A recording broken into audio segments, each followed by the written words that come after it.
ఆవకాయ ఆంజనేయ కథ మొదలెట్టినాడు చూడరయ్యా శక్తినంతా కూడగట్టి చెట్టు దులిపినాడు అంజయ్య ఎర్ర ఛాయ కోటి అవతార వెంటమాయ కత్తి సేత పట్టకుండా కాయ కోసినాడు కపిలయ్యా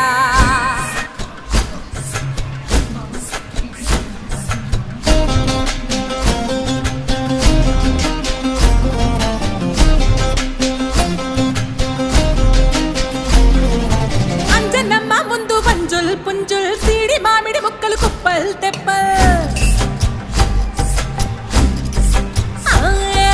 అంజనమ్మ ముందు పంజుల్ పుంజుల్ సీడి మామిడి ముక్కలు కుప్పల్